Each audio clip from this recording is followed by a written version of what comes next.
राधे राधे। माघ कृष्ण एकादशी, जिसका नाम षटतिला एकादशी है, उसकी कथा का महत्व हम बतलाने जा रहे हैं। ध्यान पूर्वक सुनिए। एकादशी महत्व की कथाएं सुनकर युधिष्ठिर बोले, हे कृष्ण, आपके मुख से कथा सुनकर आनंद प्राप्त हो रहा है, कृपा करके अन्य एकादशियों की कथाएं भी सुनाएं। भगवान श्री कृष्ण बोले, एक समय दालम्य ऋषि ने पुलस्त्य ऋषि से अनुरोध किया कि महाराज, पृथ्वी लोक के मनुष्य ब्रह्म हत्या आदि महान पाप करते हैं। वे पराये धन की चोरी तथा दूसरे की उन्नति को देखकर ईर्ष्या करते हैं, अनेक प्रकार के व्यसनों में फंसे हैं, फिर भी उनको नरक प्राप्त नहीं होता। इसका क्या कारण है? वो ना जाने कौन सा दान पुण्य करते हैं जिससे उनके पाप नष्ट हो जाते हैं। ये सब आप कृपा पूर्वक कहिए। पुलस्त्य ऋषि बोले, हे महाभाग, आपने मुझसे अत्यंत गंभीर प्रश्न पूछा है। इससे संसार के जीवों का अत्यंत भला होगा। इस भेद को ब्रह्मा, विष्णु, रुद्र तथा इंद्र आदि भी नहीं जानते, परंतु मैं आपको यह गुप्त तत्व अवश्य बताऊंगा।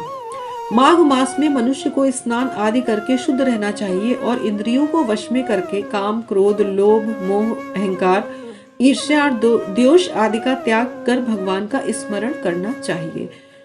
पुष्य नक्षत्र में गोबर, कपास, तिल मिलाकर उसके कंडे बनाने चाहिए। उन कंडों से 108 बार हवन करना चाहिए और उस दिन एकादशी तिथि हो तो अच्छे पुण्य देने वाले नियमों को ग्रहण करना चाहिए। स्नान आदि नित्य क्रिया से निवृत्त होकर सब देवताओं के देव श्री विष्णु भगवान का पूजन कर और एकादशी का व्रत धारण करके रात्रि जागरण करना चाहिए। उसके दूसरे दिन धूप, दीप, नैवेद्य आदि से भगवान का पूजन कर खिचड़ी का भोग लगाना चाहिए। इस संसार सागर में फंसे लोगों का उद्धार करने वाले हे पुंडरीकाक्ष, हे कमल नेत्रधारी, हे विष्णु भावन, हे जगत गुरु, हे पूर्वज, आप लक्ष्मी सहित इस तुच्छ अर्घ को ग्रहण करें। इसके पश्चात जल से भरा घड़ा ब्राह्मण को दान करें। ब्राह्मण को श्यामा गौर और तिल पात्र देना भी उत्तम है। तिल स्नान और भोजन भी श्रेष्ठ है, अतः तिल दान भी करना चाहिए। इस प्रकार जो मनुष्य जितने तिलों का दान करता है, वो उतने ही 1000 वर्ष स्वर्ग में वास करता है। भगवान कृष्ण बोले, हे युधिष्ठिर, माघ कृष्ण पक्ष की एकादशी का नाम षटतिला है। इसमें तिल से स्नान, तिल का उबटन, तिल का हवन, तिल का तर्पण, तिल का भोजन और तिलों का दान, यह तिल के 6 प्रकार के प्रयोग होने के कारण षटतिला एकादशी कहलाती है। इस व्रत के करने से अनेक प्रकार के पाप नष्ट हो जाते हैं। यह कहकर पुलस्त्य ऋषि बोले, अब मैं इस षटतिला एकादशी की कथा कहता हूँ।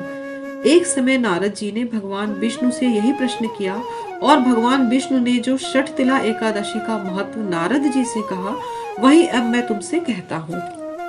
नारद जी के पूछने पर कि भगवान, षटतिला एकादशी का क्या पुण्य होता है और इसकी कथा क्या है, सो मुझसे कहिए। भगवान बोले, हे नारद, मैं तुमसे आंखों देखी सत्य घटना कहता हूँ, ध्यान पूर्वक सुनिए। प्राचीन काल में मृत्यलोक में एक ब्राह्मणी रहती थी। वो सदैव व्रत करती थी। उसका शरीर दुर्बल हो गया था। यद्यपि वह धर्म प्रति वाली और अत्यंत बुद्धिमान थी, तदपि उसने कभी देवताओं या ब्राह्मणों के निमित्त अन्न या धन का दान नहीं किया। इससे मैंने सोचा कि ब्राह्मणी ने व्रत आदि से अपना शरीर शुद्ध कर लिया है, अब इसको विष्णु लोक भी मिल जाएगा। यह स्वर्ग अवश्य जाएगी, परंतु खाली हाथ। परंतु इसने कभी अन्न दान नहीं किया और अन्न दान के बिना प्राणी की तृप्ति होना कठिन है। ऐसा सोचकर मैं एक भिखारी बनकर मृत्युलोक में उस ब्राह्मणी के पास गया और उससे भिक्षा मांगी। वो ब्राह्मणी बोली कि महाराज, आप यहाँ किस लिए आए हैं? मैंने कहा, मुझे भिक्षा चाहिए। इस पर उसने एक मिट्टी का ढेला मेरे भिक्षा पात्र में डाल दिया। मैं इसे लेकर स्वर्ग लोक में लौट आया।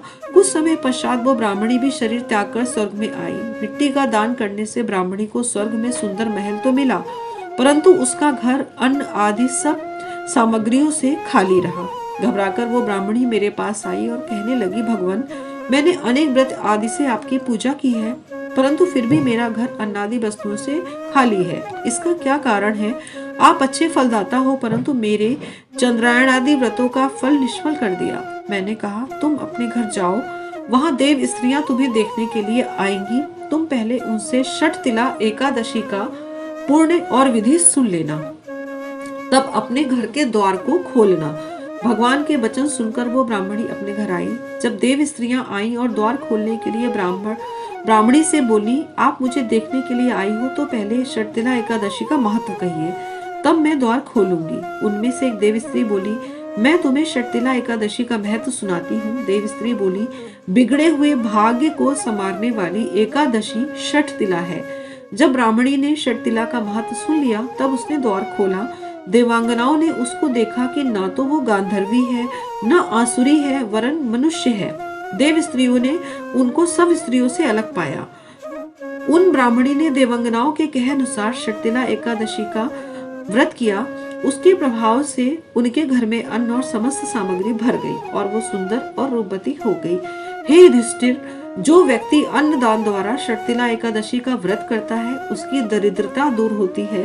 अतः मनुष्यों को मूर्खता त्याग कर षटतिला एकादशी का व्रत कर तिलादि का दान करना चाहिए। इससे मनुष्यों को जन्म जन्म में आरोग्यता प्राप्त होती है। इससे दुर्भाग्य, दरिद्रता तथा अनेक कष्ट दूर होकर मोक्ष की प्राप्ति होती है। इस व्रत से मनुष्य के समस्त पाप नष्ट हो जाते हैं। इस व्रत में एक तिल का दान करने से अनेक हजार वर्ष तक स्वर्ग मिलता है। हे प्रभु, हरे कृष्णा कृष्ण कृष्ण हरे हरे, हरे राम राम राम हरे हरे, हरे कृष्णा।